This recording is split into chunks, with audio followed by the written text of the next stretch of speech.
All right. We're ready. We're rocking and ready to roll. This is the Detroit Lions News Podcast. I'm joined by James and obviously I'm your host, Joe Chapp. And look, we came into this game against the Commanders, and we didn't know what to expect because obviously the Lions offense was teetering, it was going up and down kind of thing. And James, you were right in your critique. I'll give you I'll give you full credit because but I don't think neither one of us expected it. And to be honest, when I went on your Twitter earlier and I don't know, we don't really know if Dan Campbell's calling the offense and like blah blah, because it's true. Like we don't know if Mike Garafolo was right, which he said and this was to the Fox sideline report. It's just a change up. We wanted to mix things up. Well, Dan Campbell just confirmed to the media, just as we were like getting on and everything. He confirmed that he is calling plays for the Detroit Lions, and it really looked like it, honestly. And I wasn't sure. Like first drive when that was getting put out there, I'm like, he had the play sheet just last week. But yeah, and the other quote too that I didn't see the one he just said, but Jared Goff's on-field interview, they were like, they asked him like, so like your head coach was calling plays, like, what do you think? And I thought like right after the game he might just not know kind of what he was supposed to say, but he was like, oh no, like he gave us a lift, it was great.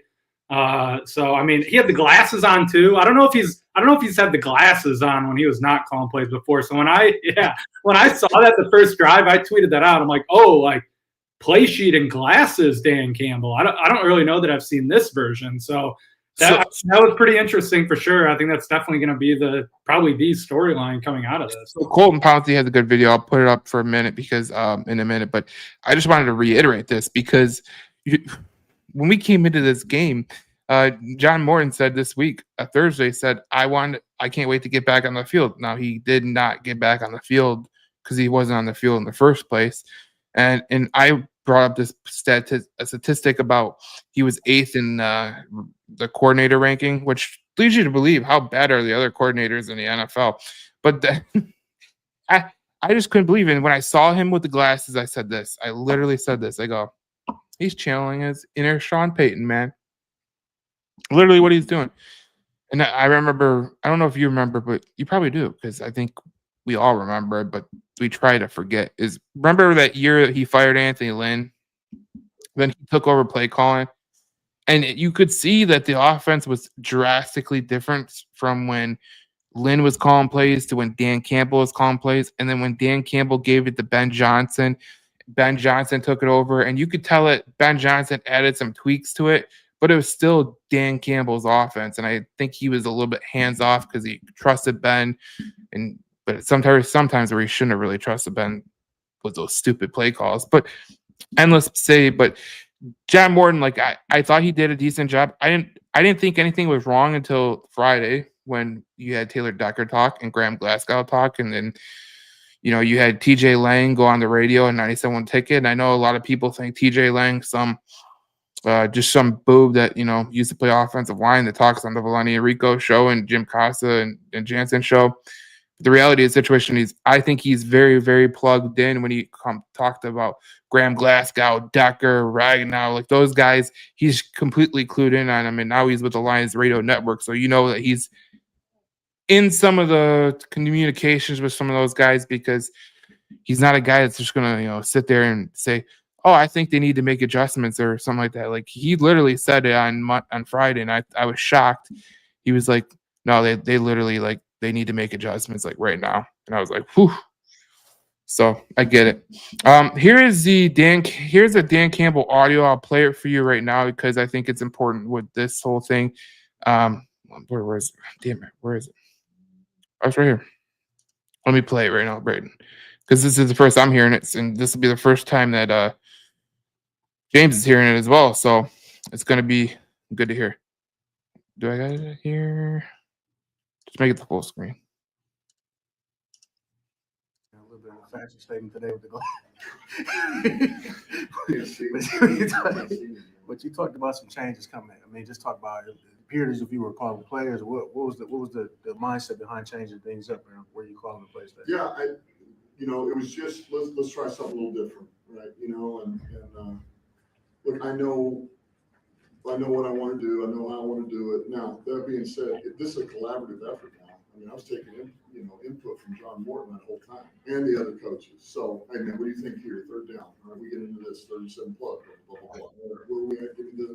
So this is man, this is all encompassing, you know, and we all work together. Coaches did a hell of a job. But I just wanted to change it up a little bit. You know, let's just see if you know, maybe a different play caller can you know, maybe get us a little rhythm. That's all.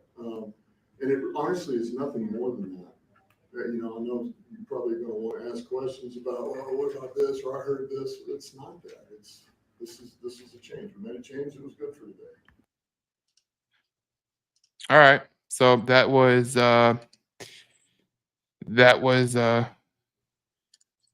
oh man, what the hell just happened? That was Dan Campbell talking about the coordinator change, and obviously he was non-committal about, you know, all of the you know, people are saying go fire John Morton. I don't think he's going to fire John Morton. I think that he was going to put a collaborative effort, like he just said. But man, oh man, it seemed like a Dan Campbell type play call.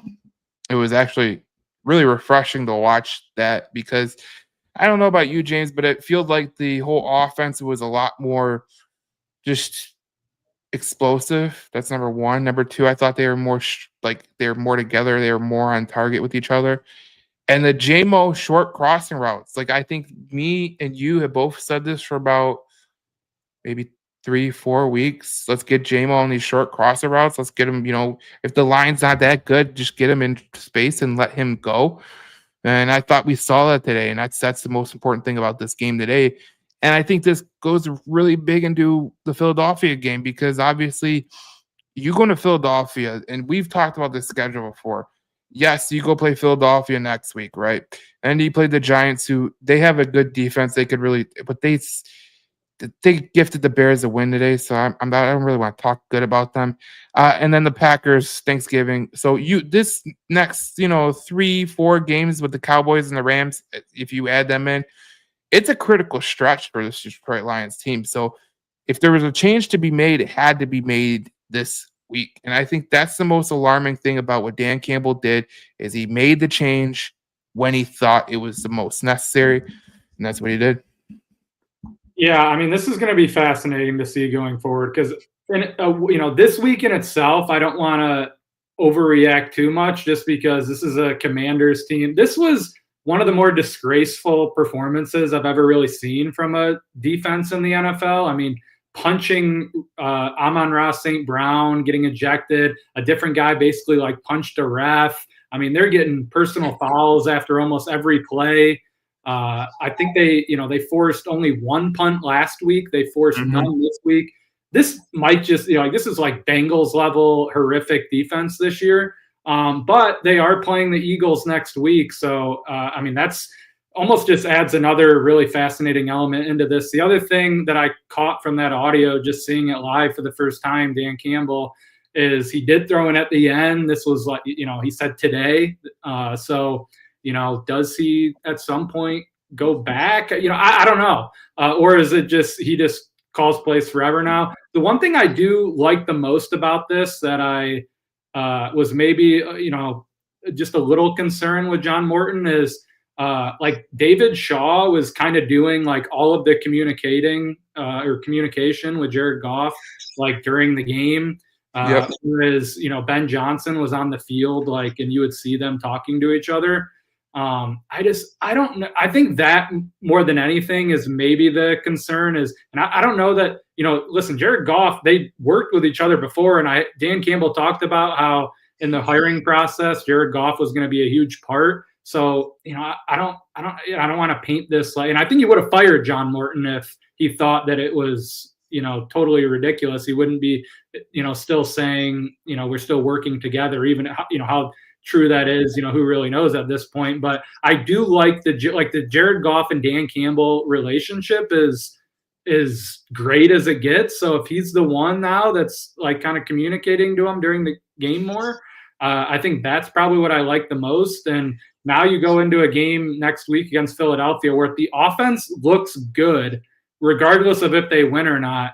I think that is kind of just a permanent move for the rest of the season. And maybe it's what they did when they hired Ben Johnson, is maybe there's someone on staff right now too that, he's saying it's a collaborative thing.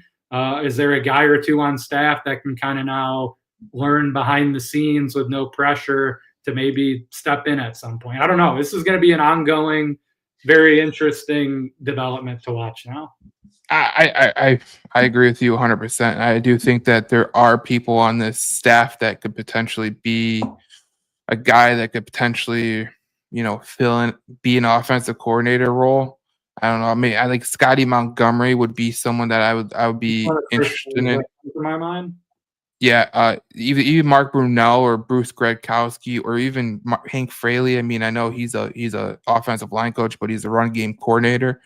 So, I mean, even Justin Mesa, who's the offensive. It might be kind of a younger guy, almost like Ben. Like Ben Johnson was like a behind the scenes, like no one really knew who he was until it became known that he might be kind of working with Dan Campbell to be the OC. What was that? The end of the 21 season? Yeah. No one really knew who Ben Johnson was going into that season. I mean, I knew who Ben Johnson was because he was a tight ends coach, and for a while we were getting good good play out of the tight end role, but we didn't know what he could do on the offensive front, and we didn't know what he was capable of calling plays, because I don't think even like John Morton, right? He was the passing game coordinator for the Broncos. I don't think we knew what he could do with the Lions, right? So, I mean, I would just look at this game, and this is the stats for today. They were 5 for 10 on third down, 2 for 2 on fourth down. They had 68 total plays, 546 yards. They had 9 total drives. They averaged 8.0 yards per play. Now, I will say this on the back end. For the Commanders, averaging 5.6 yards per play. I'm going to tell you right now, Chapp is not going to be happy about the effort of the defense.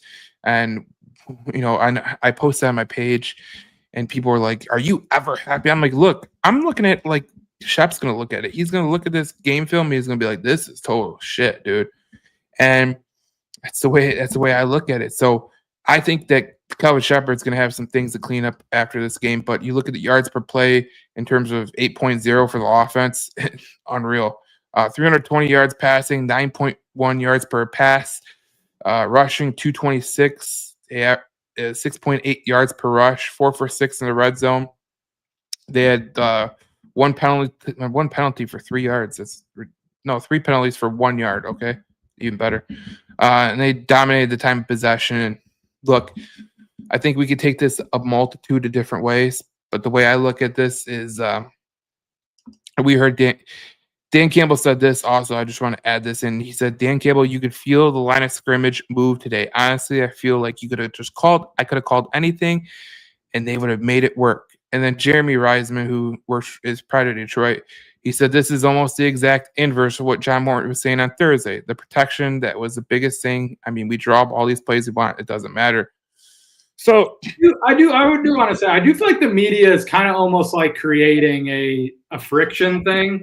Like I see that tweet almost even on that. It's like, are we debating that like the offensive line wasn't like bad before? So like, I don't even really get the purpose of that tweet, but I decided to throw that out there because I do feel like there is like kind of this like guys like really looking into every last word that these people are saying in the media, which I get to a degree. John Morton's also terrible at press conferences. Like I think, and listen, a lot of people are like, I would say a majority of coaches view press conference as kind of a waste of time. And like, what do I gain from being like super honest and truthful about this? Like Dan Campbell's really a huge outlier in that sense. But you did mention the defense there. There was a couple things I thought on the defense. One, and I could be wrong on this, I thought it was like and I think the logic of it made sense, but I thought it was a very conservative game plan for the defense, just in that like they really weren't trying to they wanted to keep Mariota in the pocket and make him throw it downfield. They didn't want him to, break contain and get out and make some plays either by keeping his eyes downfield when he escapes the pocket or actually running.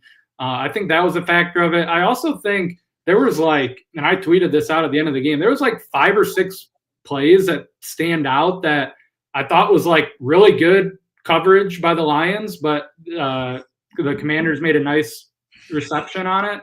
And also a credit to Terry and Arnold as well, where basically as soon as he went out with a concussion, now you're without both of your starting corners, and it seemed like Washington was able to be a little bit more of a threat offensively. So, but I still 100% agree with you. I think Calvin Shepard is going to have a lot to critique with the defense, because I think he still would have liked to have a better performance.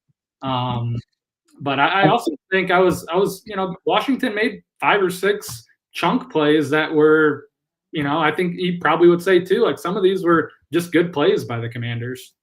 Yeah, I can't disagree with that. My only thing would be, and I know you just said it, but the Calvin Shepard, the way he thinks about things. And I mean, I just go back to last week and with Aaron Jones had been that one run that he had, which didn't really mean much because I had Aaron Jones on my fantasy football team and he didn't get me jack shit. Okay. So it didn't mean anything, to be honest. But, Calvin Shepard was not happy with that. And that's the way Calvin Shepard is. And so there are going to be things that he's going to take away from this. That's just the way it goes. But when you hold a team to, they couldn't run the ball. They were average.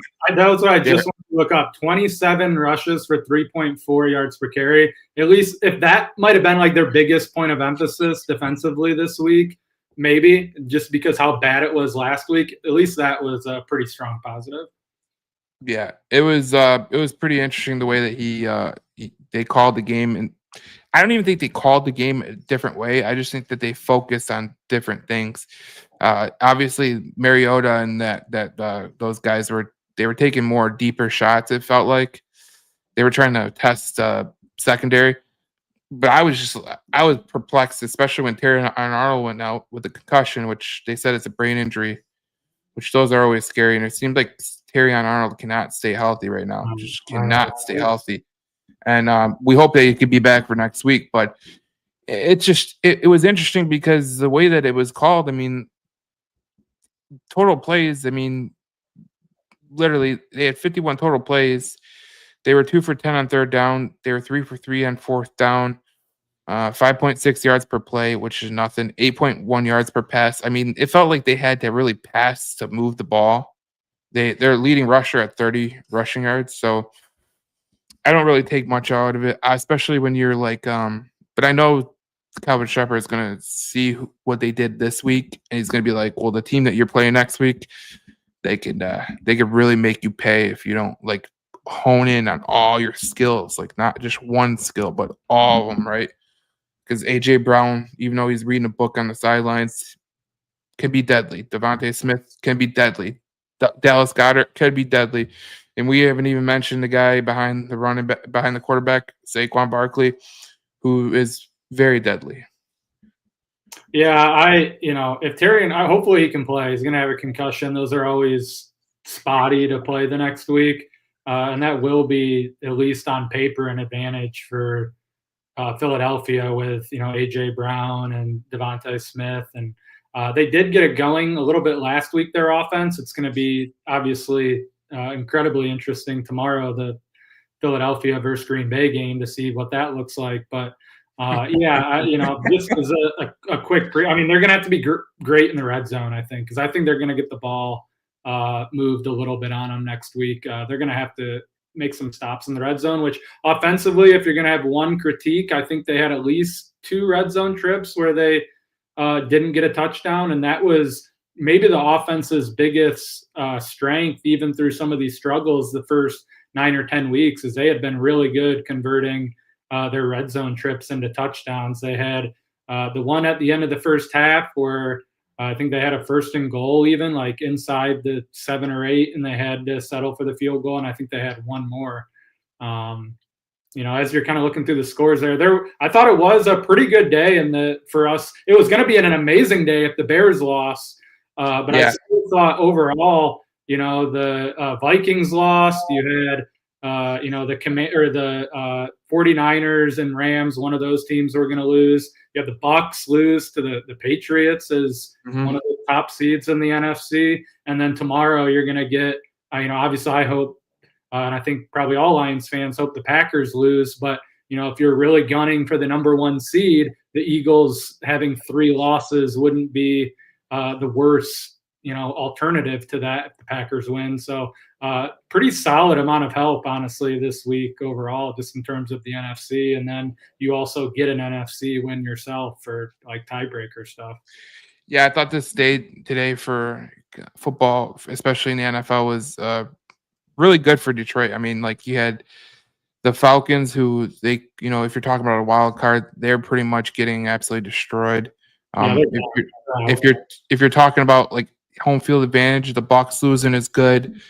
Obviously tomorrow you're hoping that the Packers lose, but obviously you could take care of business with the Eagles next week. So everything's still ahead of the Detroit Lions. I don't think that any of the games really, like the Giants blowing the lead to the Bears is probably the most. Basically because Jackson Dart got hurt, for anyone not really following that game closely. Right. They're 10 with like 8 minutes left, and then Russell Wilson comes in.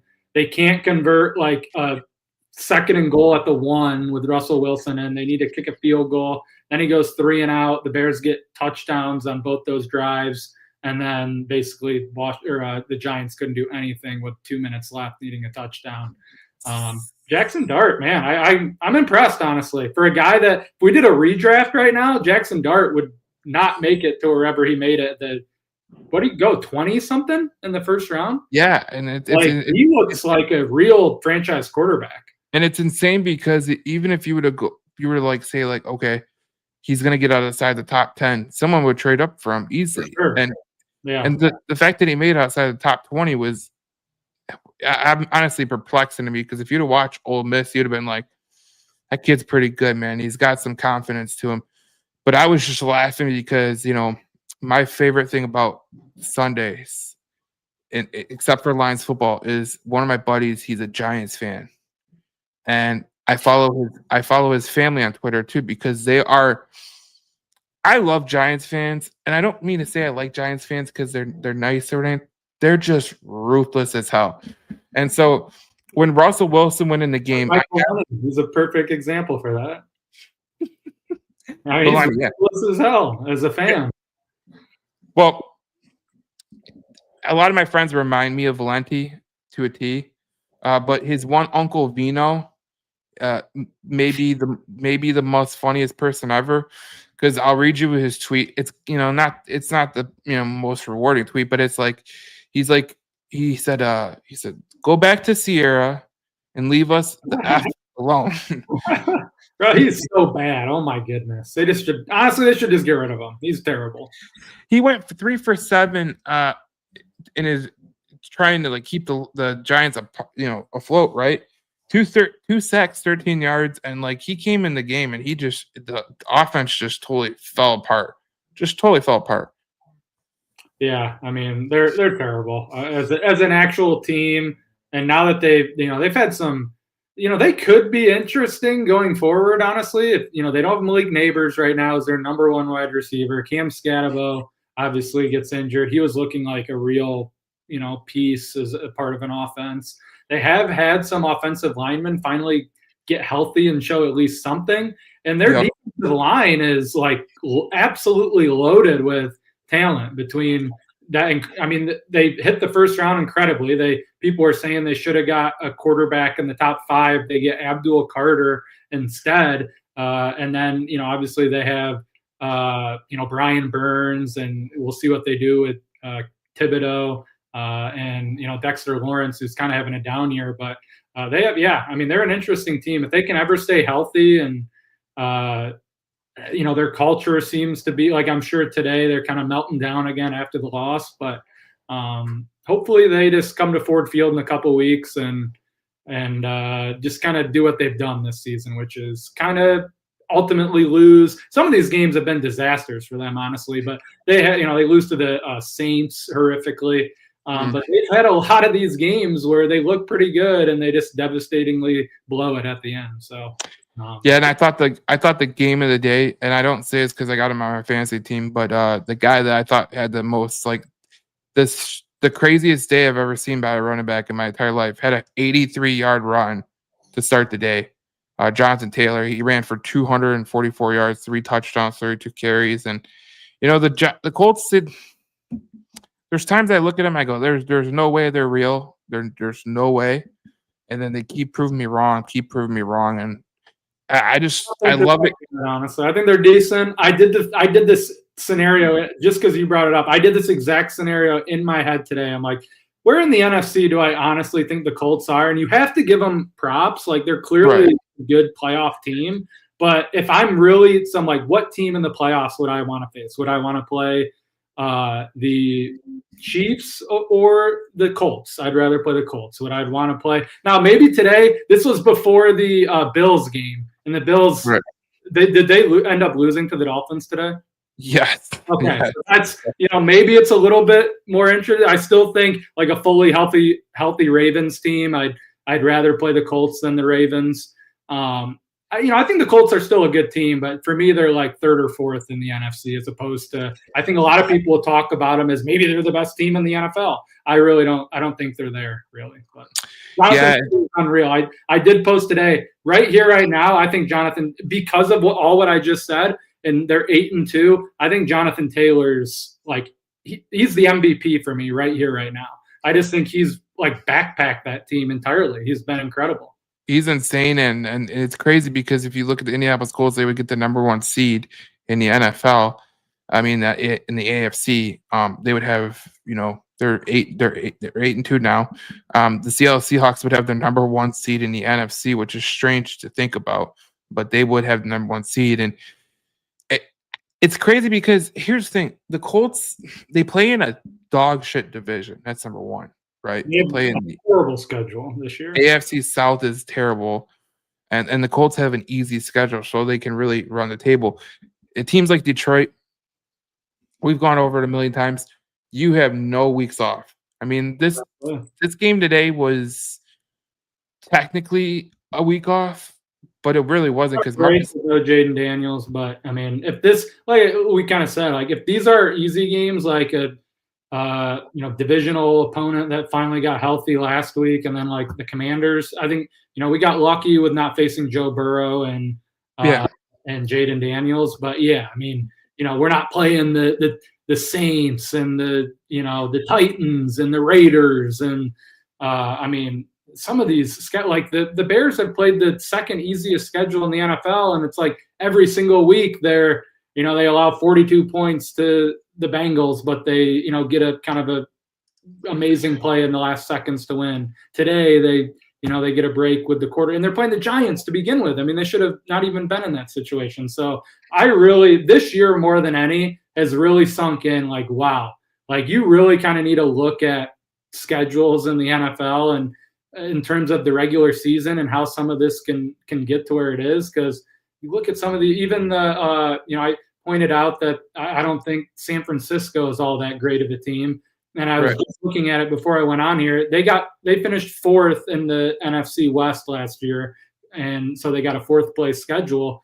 They're 6-4. They're in a pretty good position to make the playoffs. I think their next 3 or 4 games are like the Titans, the Browns, the Panthers, and one other team kind of in that same category. It's like, you're going to win those games. So same thing with the Bears. Like they're having these, they're playing the Raiders, they're playing the Commanders, they're playing the Bengals, they're playing they're playing the Giants. It's like, if you get these less in the NFL, honestly, I think they've mastered it because how they do this with the lining it up with what place you get and all that, it really does do a lot in terms of creating the parity and the swings year to year.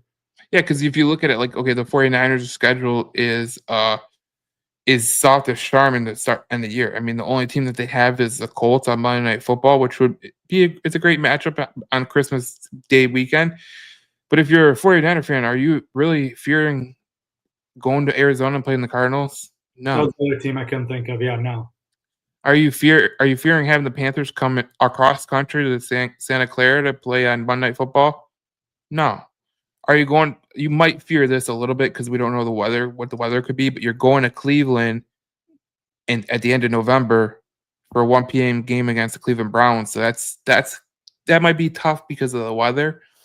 But then you look at it like Titans. You got the Bears last game of the week. I mean, last game of the year in terms of the year 2025, and then you play the Seahawks the end of the year. So basically, you got 2 games on the schedule that I would say you're going to have to play your best to win for San Francisco. But like if you look at Detroit's schedule, like comparison to like some of these other teams, like I was looking at the 49ers schedule, and you tell me this is not an easy schedule by any stretch of imagination. Now, I will tell you this: we gifted the shit of a game to those Vikings because I knew it. We hit it on a head on the show. That team is like they're gonna beat you if you give them 3 30-yard fields. They have absolutely no quarterback play whatsoever. 9 was horrible again today. I mean, the guy throws for 150 yards a game and turns it over just as much or more than he throws for touchdowns. And the whole thing with you mentioned the number 1 seed right now would be the Seahawks. I can't really talk negatively about the Seahawks. I mean, they're in a decent division enough where they're playing, they don't really get a soft thing there. And their offense looks incredible. And Mike McDonald is a defensive guy. They've won, I don't know how many. I think actually this is a crazy stat. Their last road loss was the Lions last year on Monday Night Football. What was that, like week 4 of the season last year? That's their last time they've lost on the road. They look really, really good. But yeah, some of these other teams, it's, they're the Bears, they're taking, and this was, I guess was the last point I was going to leave with them. Their schedule now is tough now. They're done with the gimmick part of their schedule. They're playing at Minnesota next week, which I guess that lines out. Minnesota's a 2.5-point favorite in that game. We can call that the Fraud Bowl. Yeah, right. Then they're playing the Steelers. They're playing the Eagles. They're playing the Packers twice because they still haven't played them yet. They got to go on the road to both of those guys. At the 49ers. So we'll see with the Bears. Basically, all those games they might be underdogs in. So yeah, I don't feel like this whole thing for the Bears is legit. Like I agree with you 100% that they are the luckiest team in the NFL because like you look at some of these games that they've won, like the Raiders game, like they had 4 turnovers and they won by 1. Okay, the Commanders. They fumble on a play where if they just would have got like 3 yards, they would have kneed out, and they fumble. And then their Bears win by 1 on a field goal. And then the Bengals, they won that game on a terrible defense. And then the Giants today, it's just like, oh my God. But the Lions today, this was a crazy game in my opinion. And like going back to this, like this is kind of a game that sets you up for the rest of the schedule because we know how hard the schedule is to end the year for the Lions. Like it's really difficult, to be honest. And they needed this win it badly. And whatever see, this is what I think people are gonna. What's gonna happen now, James.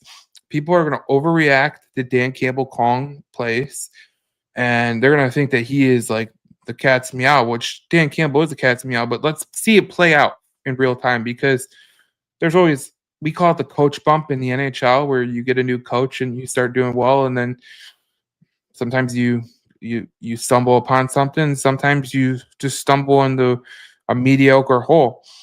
In terms of this coach bump that we could potentially see with the Lions, I mean, they played good today, but this Commanders defense was, I don't know how you want to say it, off the rocker. I mean, they literally had a guy punch them. And then they had what was the other one guy? The other guy pushes the ref like what is? And I read something and I think this is funny. You'll laugh about it, because Jared Goff got hit a couple times that should have been flagged, right? Yep. And they go, oh man, you could hit a ref hard. You could hit a Jared Goff harder than you hit a ref. That is great. You can. I posted about it a couple of times today. Like one of the times he's just like. the play's totally over and you can tell he's just kind of rolling out and throwing it away. And the guy like takes an extra step and plants him on the ground. And it's like, come on. Like if that was like Hutch gets called for that, like once every like 4 or 5 games, or he goes a little bit, not crazy, but just a little bit too much and pushes the guy. And that happens to, like, I can't remember the last time there's been a roughing the passer. I know I'm probably just missing one, but man, it's because it's something I always am like super watching. Like anytime someone touches Jared Goff, I'm like, could that potentially rise to the level of a penalty? And there's been so many of these now over the last like calendar year where it just feels like none of them get called. No, and it's just amazing because like I see Jack Campbell bury JJ McCarthy, which wasn't really a bad one that got called. I mean, I've seen Jared Goff get hit with some heavy blows, and I don't know how you could stop it, but they got to do something about it because it's actually getting ridiculous, to be honest. I want to point this out. The Lions became the 6th team in NFL history to produce a road game with 320 net passing yards, 3 passing touchdowns, 225 rushing yards, and 2 rushing TDs. And I'm very glad that the Lions had a great game today in terms of the way that they played, especially Jahmyr Gibbs, because I felt like he needed this game, to be honest. And Jahmyr Gibbs absolutely was incredible. 142 rushing yards. And Jahmyr Gibbs was on a mission. 9.5 yards per rush, 2 touchdowns. His longest was 43. Obviously, Dave Montgomery had 71 yards. They ran the ball a lot today in terms of the way that. Sorry to cut you off there. If you're going to your point, I mean, I posted this during the game, and this might be the biggest compliment to Dan Campbell in terms of, if you're, I kind of pointed out, let's see what happens in these following weeks. But the usage of Jahmyr Gibbs today was by far the best it's been all season. I mean, it was more than just, hoping that maybe on a delayed screen type thing, you could spring him loose. Like he was getting lined up on different spots as a wide receiver. Some of the passes they did give to him out of the backfield were basically wide open from the start. And then just the run game, as you said, as a whole, David Montgomery had, I think, like 5 yards per carry. I mean, that was the run game looking like it did. If that continues even anywhere close to that, that could be the biggest thing. Because if this team's able to establish any bit of a run, and they can, which I thought off of that, you want to build off play action. I thought they really tried to get to play action a number of times, and it worked fairly well just from the live thought of it. But Dan Campbell today getting Jahmyr and JMO too. Like you mentioned the crossing routes earlier. Those 2 guys, like those are your 2 kind of game breakers, and it just seemed like they were open all day. And the run lanes, I guess the last thing I'd say on it would be the big long touchdown for Jahmyr Gibbs. Unbelievable job by Penei Sewell to kick out there on the edge, and he basically took out 3 guys on that long touchdown, and Gibbs like goes in untouched. So the run game was cooking today, and a great performance too by Iwusika. Looked like didn't really miss a beat, and he was winning a lot of reps at left guard. Yeah, I was excited about the way Iwusika played, and I really have no doubt about, and we talked about this on the last podcast, to be honest, how much depth the Lions have at offensive line. Because if you look across the NFL in terms of other teams in their offensive line, they can't even find 3 good guys, let alone, finding some depth. And that's why I said at the trade deadline, like I said, it's impossible to find or trade for an offensive lineman that's good. Because, dude, if you're the Browns, you don't want Dylan Gabriel getting decapitated, okay, if you trade with Joe Bitonio. And if you're the Titans, you're not going to say, oh, let's trade away Zeitler so Cam Ward gets absolutely destroyed. It's the same thing that, like, I think after the podcast we did Thursday, Friday, I read a quote from the Saints general manager, Mickey Loomis, and they asked him why he didn't trade one of his offensive linemen. He goes, well, I got young quarterbacks back there because he's got 2, but Tyler Shuck has looked really, really well, and they beat the Panthers today, who beat the Packers last week, so that was fun. But he said, I got young quarterbacks back there, And if I leave them with no protection, what am I going to learn? What am I going to learn? Nothing. I'm not going to learn absolutely nothing. That's what he said. So offensive lineman in this league is not easy to find. It's really not easy to find. I mean, look how long the Giants have looked for offensive linemen, or I mean, even the Bears, they think that they stumbled upon the next great right tackle and Mooney, and it's like, or what is it? What's that guy's name? 50. He wears 58 too. I'm blanking on his name too. He's decent, but he's not. Darnell Wright is his name. Darnell Wright, yeah. He's a Tennessee kid, so I should remember him. But he even they say he's like, oh, he's the next great one. It's like, no, he's really not. He's just average. Like Brian O'Neill for the Vikings is pretty good, and obviously Zach Tom for the Packers pretty good. He's probably the worst lineman in the division.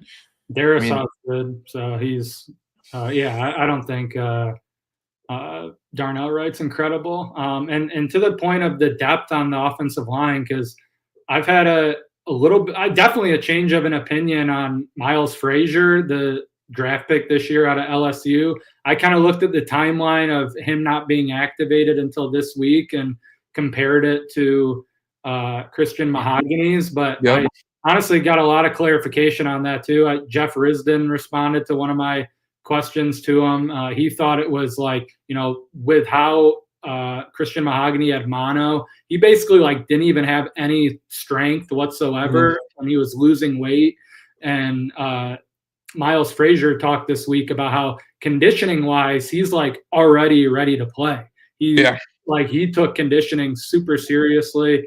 And this is another player kind of similar to Mahogany, where a lot of draft people had Miles Frazier closer to the third round, and he ends up going way later than that. I think he definitely is going to be activated, and he probably will have his whole 21 window period. But after that, I think that'll be around like week 13. I think he's going to be activated. So that's a very real possibility that he's better than whatever random BS guy they would have traded a 7th round pick for. Because as you said, no one's trading a really good offensive lineman when even on a bad team right now. Well, I mean, I think the Browns would love to trade Wyatt Teller, but he is total ass. And if you watch Wyatt Teller, which I don't watch Wyatt Teller because I'm not a Browns fan, but like I talked to Jeff Risden. He said, "Oh, Wyatt Teller's he's bad. He's really bad." And Matt Derry said the same thing. Like if you had a chance to trade for Wyatt Teller or stand pat, you probably just stand pat. You probably have a better option in your own locker room. And it's just like that's what I think about the trade deadline. Obviously, I think you're right about it with Christian Mahogany. He had that mono. Obviously, mono is tough to come back from, especially when you have absolutely zero energy and your conditioning is all out of whack. And I mean, there's times where I think it was a hockey player. He had mono and he lost 35 pounds, which is insane. But that's how your body could react to things. So for him to come back and still be able to do things is actually impressive. But for Miles Frazier, he was able to do things. So he was able to stay in shape a little bit. So that helps him out a lot more than what Christian Mahogany had to deal with. And I think having a guy like Christian Mahogany in the locker room, that could help out right there. But the one thing I did want to ask you, did it feel to you like Dan Campbell wanted to get J-Mo involved in a major way? I mean, you can definitely make that case. I mean, they ran some routes that they weren't really running that much. I mean, he had a massive crossing route reception.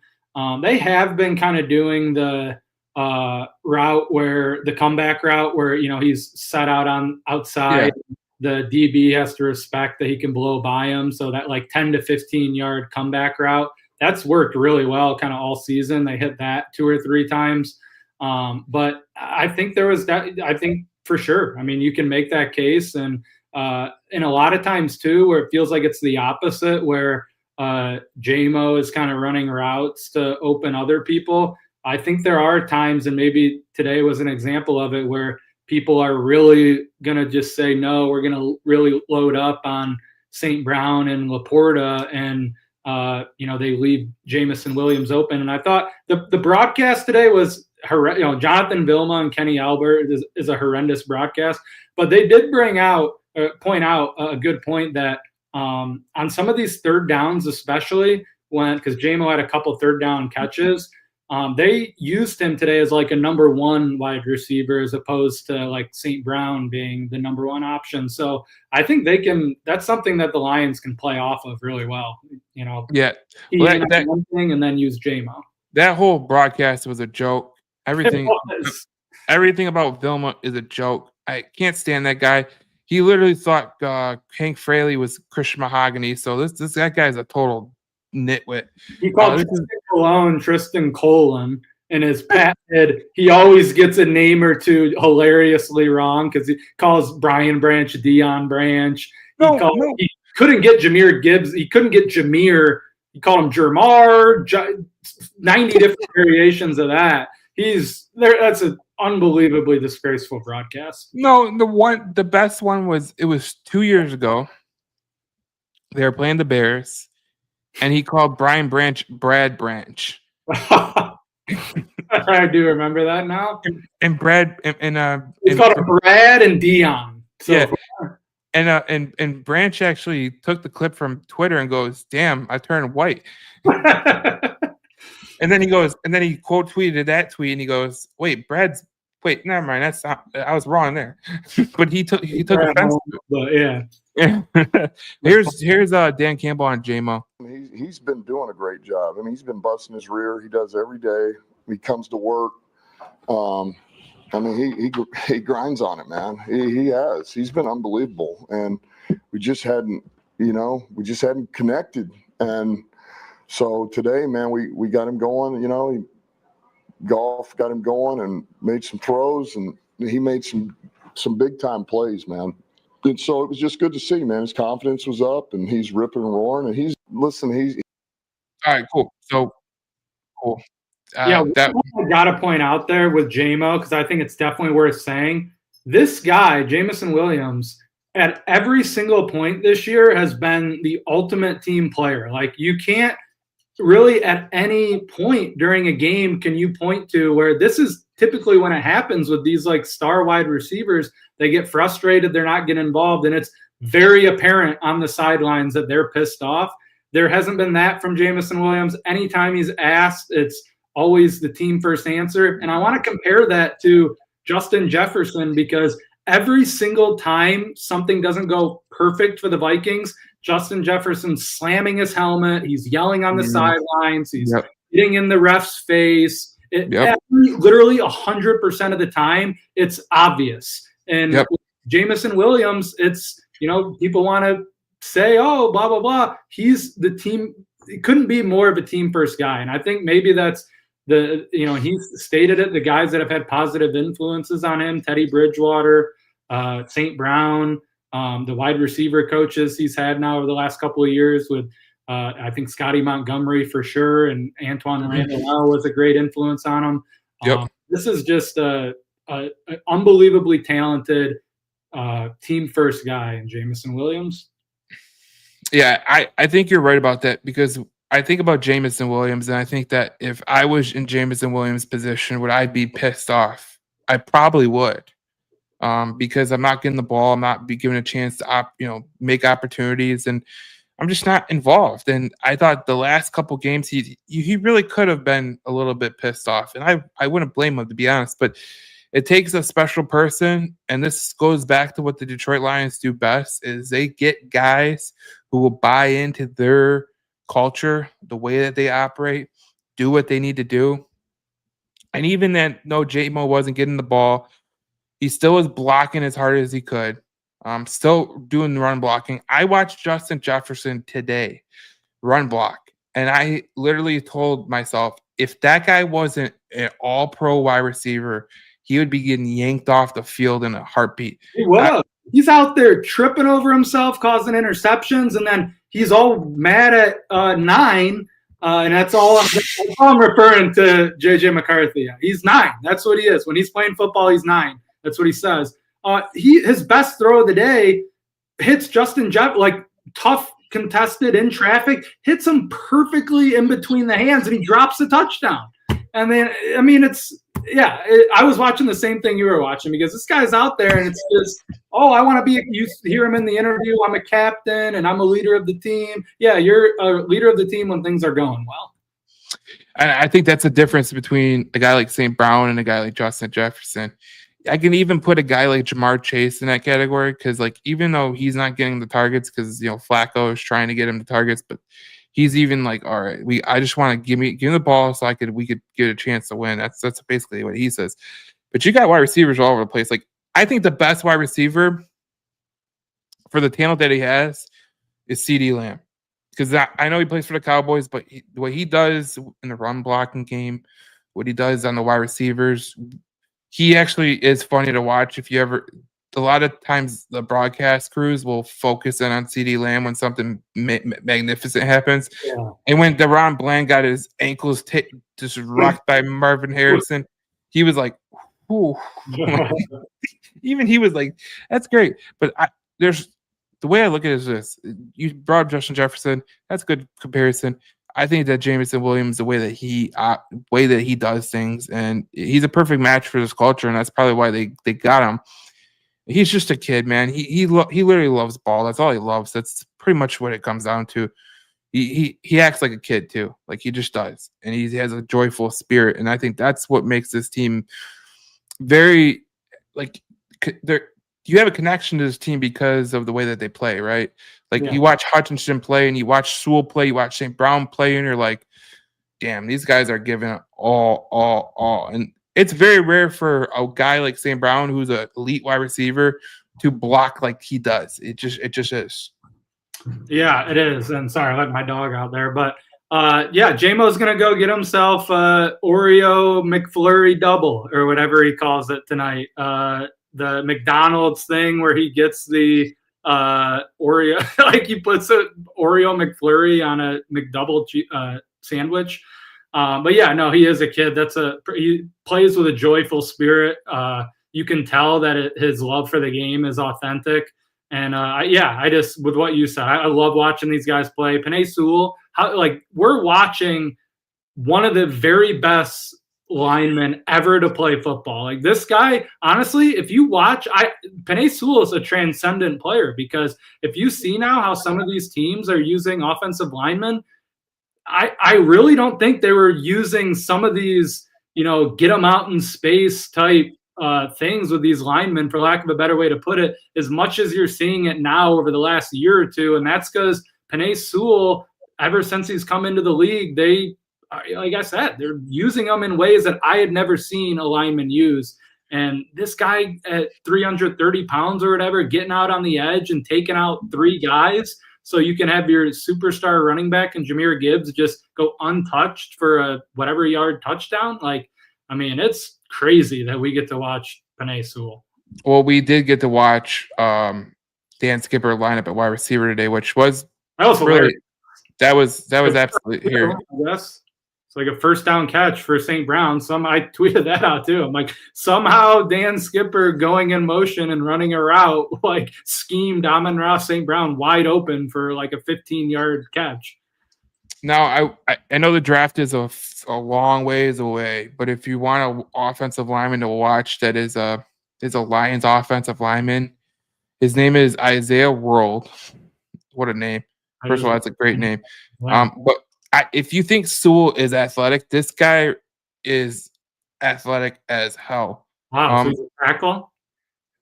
Yeah, he plays at Oregon, and he's basically what someone said that I was watching. He's trying to probably play exactly like Penei Sewell. You said he went to Oregon? Yeah. Probably watching Penei Sewell tape every week. No, and there was a guy on the Fox broadcast, was it CBS? No, CBS, that said that he talked to his former high school coach, and he said that he had basketball offers to go to Duke and North Carolina and all, and he just wanted to play offensive lineman for Oregon because you know who his favorite player was? Penei Sewell. Wow, so crazy. And he is super athletic. That's a really interesting profile. Wow, he was like an incredible basketball player, and he's playing tackle. Yeah, he's playing tackle. Cool. Yeah. He's 6'8" and he's 318, so he's a big boy, and he could play. they slide him in at center because they said he could be a center, especially the way that he plays. And they said he can get up the floor really quick. That's what some of the basketball people were saying. So that's a guy to watch out for because you were talking about athleticism with the tackle, and obviously with Taylor Decker on the out and out, pretty much it's a foregone conclusion that they're going to need a tackle at some point. So this guy, let's take him. I want him. I'm telling you, man, that's a guy that I think would be now he might fly up the draft boards at the freaking combine because that's how athletic he is. But they're saying that he is like one of the Oregon offensive lineman coaches. I forget his name, but he said that if he could have Sewell and Isaiah rolled on the same offensive line, the quarterback would never get sacked again. So that's basically the way it goes. We'll get to some comments right now. There's some comments right here. Campbell respects Morton's knowledge and work ethic. I could see him working with Morton's feel for the game and situational calls and working with him back into calling plays. Campbell will do what's best for the team, though. That's a great point, honestly. And that's kind of what Dan Campbell's remarks made it seem like. Like because I thought if it was really like no, we don't like this guy, we think he's a detriment, then if he's already not calling plays, get rid of him then.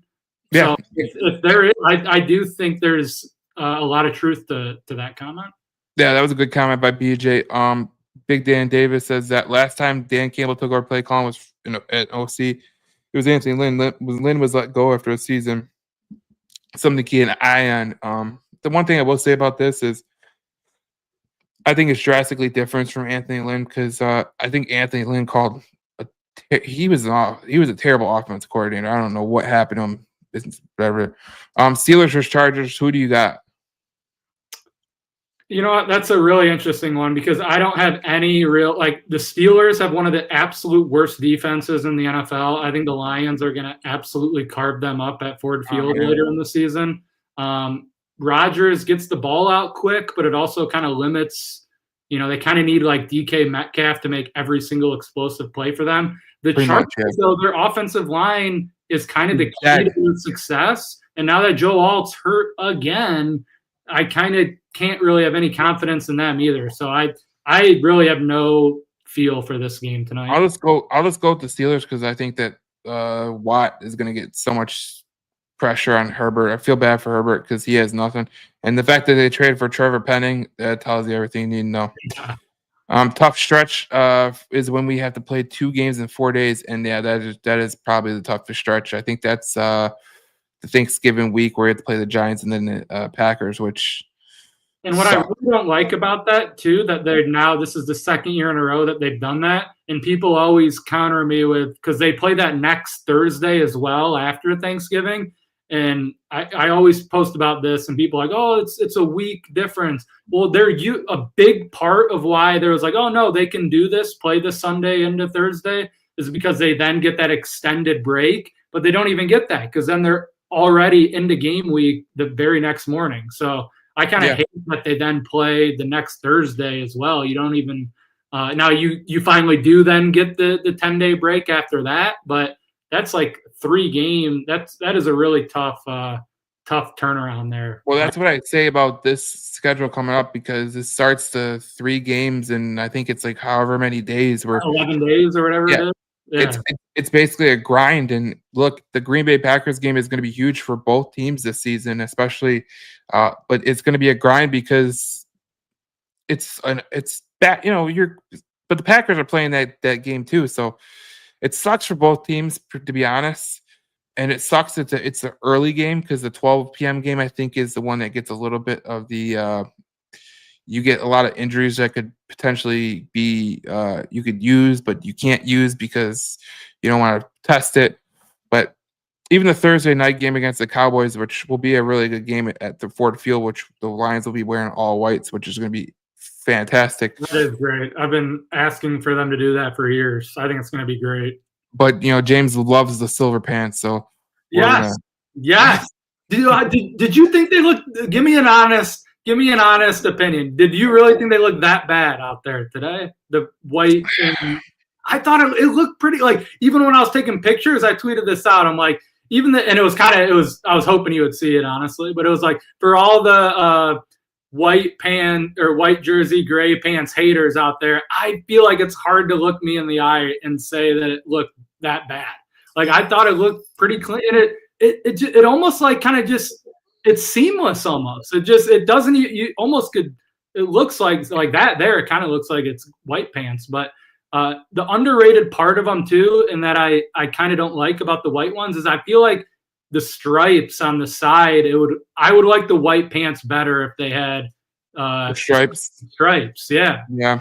I think the stripe there kind of brings out the. I think that's where they kind of didn't do a great job with the strip pants. Even the blue pants, I think if you had like a silver, just like a little silver stripe, that'd be pretty sweet. Yeah, the old ones, I like the old blueberries. I really like, because I like our old blue pants that we had. Yeah, and those were pretty cool. But I like the whole get up that the Lions have their jerseys. I love the jerseys. Like, the jerseys, I think, are great. They're the blue ones, especially.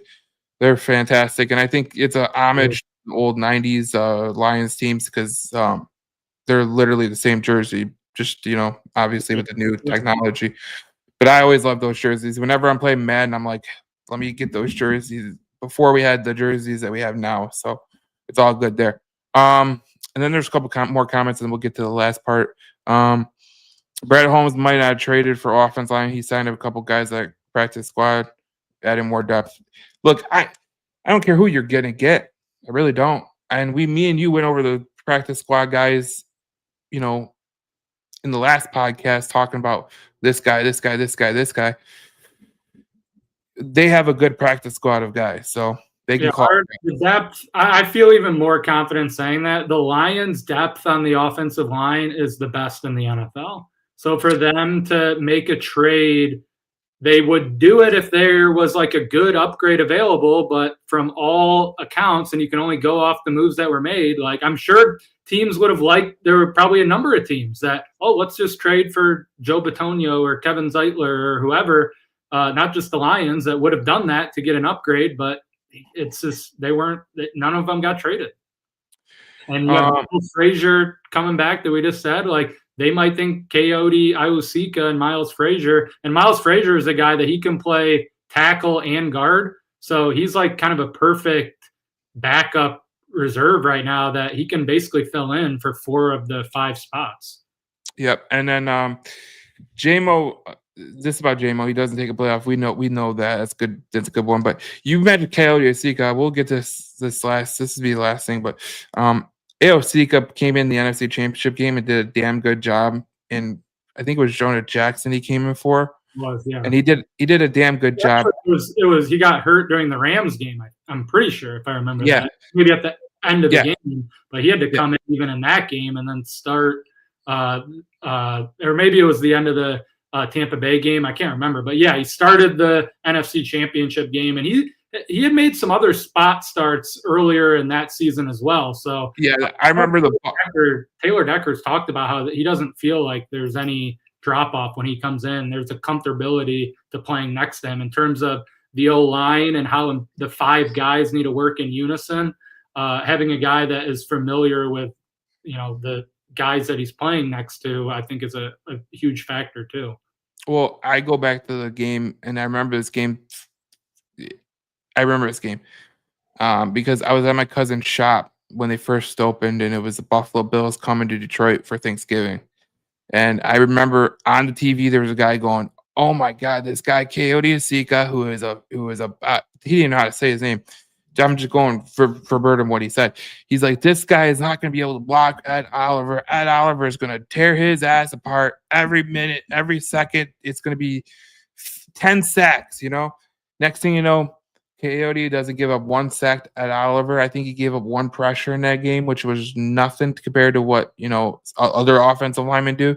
So that's when I really gained a respect for Coyote Osika. But that is it. That is it, and that is all. All right, we'll get back to the Lions podcast Thursday. I was going to do one Tuesday, but I probably won't. We'll probably do it Thursday because this was kind of a late one, to be honest, because of the late. I might do a couple YouTube videos, whatever. Me and James might do some stuff, whatever. Oh, I wanted to let everyone know we ran the numbers in terms of the podcast or whatever, and we are the 5th ranked podcast right now for Detroit Lions. So that's good. That's sick. Wow. Yeah. So obviously, Locked On Lions is first. Pride of Detroit is second. That's a great podcast, by the way. I just listened to the Pride of Detroit one for the first couple of times this week. I thought they had some really good. I listened to their preview one and then kind of their reaction to the deadline and stuff. And I thought they had a lot of like on both ends. It wasn't just, we're just going to defend everything the Lions do. I thought there was some really good conversations in that one. Yeah, they have a really good podcast. And then obviously the Detroit Lions podcast, which is Risden and Chris and all those guys. And then 20 Men in the Huddle. I mean, I really don't know how to really compete with Tim 20 Men. Yeah, that's the Detroit Lions one. And then we're 5th, and there's a lot of good guys on there, like the Detroit Lions Breakdown at 6. 7 is the Honolulu Blue Pod. 8 is the Lions Collective Pod, which is pretty good with Justin Rogers. Yeah. All those guys, and then the Detroit Kool-Aid podcast, and then the Not the Same Lions podcast. So those are good podcasts, and this is one of the toughest markets to do a podcast in because the Lions podcast ranks in terms of how hard it is to be a podcaster. And I'm not just saying this for verbatim, but the Detroit Lions are they're top 10 in total podcasts in terms of the NFL. Obviously, you got the Cowboys and the Eagles and the Patriots and the Chiefs, but they're 10th. So it just tells you how hard it is to do it. And everyone that's been able to do it for a while. I mean, this is a newer podcast. This isn't even old. Like some of these guys, they've been doing it for years. So it's very impressive to see what we've been able to do this short period of time. And James has been coming on for the last couple shows, and he'll be on for however long he wants to do this shit because this is great, and we've been building this up for a while, and obviously it's been going good. But I need to create a Twitter account for the podcast because I feel like that's the way to get some traction too. So we'll be doing that too. Obviously, we're only like 150 episodes into this thing, so and all the other podcasts like ahead of us in terms of where we are. I mean, the Detroit Lions podcast in front of us has almost 1,000, 700. So Locked On the Lions, they do a podcast every day, which is incredible. But Merritt Derry he's a radio guy in a former life, so he does a good job. And Pride of Detroit, they've always been good. So even when I forget Sean Uville was there a long time ago, and Jeremy and those guys, they really took it over and did some really good things. So there's a lot of content for Lions fans to really enjoy, and I think it's great to see it because obviously the Lions are a good team and they deserve the people that cover them. And obviously James gets a little pissed off at these guys sometimes. You know what I'm saying? Sure. But I'm supporting them. I'm listening to them, and I'll tweet out things they say, good and negative, and people always respond to it. So I agree. I think that there's no shortage of great options for Lions content, and I would endorse any of the people you just listed. Yeah, and I think I would endorse any of them too because I think they're great at what they do. And James is he's a hellraiser now. He looks calm, but he will raise some hell, man. Especially on Twitter. He's a total savage. His Section 344 Lions is he can make a living off of just baiting Packer fans and Bears fans and everything. He needs more verified followers, so go to Section 344 Lions, and then he'll trust me. I try to keep it honestly. I come from a journalism background, so I try to have like my bread and butter be just like stuff no one can really agree with me. But at the end of the day, I'm a very passionate Detroit Lions fan, like anyone else. So I'm gonna definitely stir the pot, and definitely when it comes to Packer, like who doesn't want to just like make fun of the Packers or Vikings? So I definitely will do that too. Well, I feel like it's easier to make fun of Viking fans because they're a unique breed in terms of the way that they do. All the Viking fans, man. I know there's one that listens to this podcast all the time. He's not even a Vikings fan. He's a Lion. He's a Vikings fan that he wants to know whatever the hell we're doing. So whatever. But all the Vikings fans, I swear to God, especially on Twitter, they're the most soft fan base I've ever seen in my entire life. They are worse than the Bears. I've never met a fan base that is more soft than the Vikings. I mean, just eight hours ago, they were prating that J.J. McCarthy was the next Tom Brady, and now they're blaming Kevin O'Connell for the way the offense looked. They're an amazing fan base, and that's not in a good tense. I think they're just an amazing, special fan Nice base. stadium. I'll give them that. I haven't been there, but from all accounts, the Vikings stadium is pretty incredible. So It's a great stadium. I think they do a great job. Their stupid horn is so stupid. I hate it, but it's actually pretty cool being there live. Yeah. And I think the Vikings do a damn good job of their in-game presentations and all the way they do. Now their uniforms are ass. I hate their uniforms. Worst uniforms in the NFL. Easily in the NFC North. They're easily in the NFC North. They're the worst uniforms. If they went back to the old Vikings, which they had under Randy Moss and all those guys, maybe I could say it differently. But they honestly should, because that would be a huge. They wear those throwbacks like 2 or 3 times a year. I think they look freaking phenomenal. Way better than their actual uniforms. It's like when the what is it? The Patriots they do the whole Pat the Pat the Patriot guy, the red uniforms. The Reds. I don't know why they don't have those in the rotation like on frequent, man. Yeah, such a great uniform, but it is what it is. On the other hand, when they go to their hideous throwbacks that they wore the other day, those are horrible. Like the weird. They have a couple of them that are just bizarre to me. They're like blue. And then they wore them against the Panthers last week, where their helmets are like leather. It's supposed to look like it's a leather helmet, which I don't know. Like, I'm really not like a uniform guy, but I think the Packers, like, you have iconic uniforms. Just wear your uniforms. Like, don't wear these leather. I don't know. Blue. No one associates you with those colors. I really don't know who goes with these things, but like the Packers alternative uniforms and the Steelers alternative uniforms are hideous. Those were hideous too. The Steelers, again, the Steelers are that same team where they just wear your uniforms. They're great. No, even if you went back to like the 60s ones where like the Green Bay Packers had a gray face mask and it looked pretty sweet. And the Steelers, they had a gray face mask too, but they had the numbers on the side, which like Penn State looked sick. But they want to do these whole like, let's go back to the 1940s. It's like, if the Lions went back to the 1940s, they would wear red. That's true. Which is insane. So it is what it is. That was the uniform talk, and I like uniform talk. I always like those.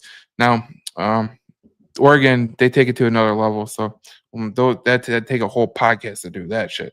Oregon, they have like I think 444 different combinations of their uniform. Insane. It seems like they just wear a new one every game, right? And they can wear they can go 444 straight games with every combination. They have a new uniform every time. So yeah, good podcast today. And we'll talk to you guys on the game preview podcast for the Eagles. That's a Sunday night football game. So next week it'll be a little bit different. So it'll be a lot of fun. I don't know, man. We'll see what happens this week with the injuries. Hopefully Terry Arnold is able to practice, and I don't know, man. This is gonna be a big game this week for sure. Yeah, I think it'll be the game of the week. Similarly to, I think tomorrow's the game of the week in the NFL, Packers, Eagles. I think at least from an anticipation standpoint, but I think going into next week, Lions, Eagles is really as good as it gets right now in the NFC in terms of a matchup.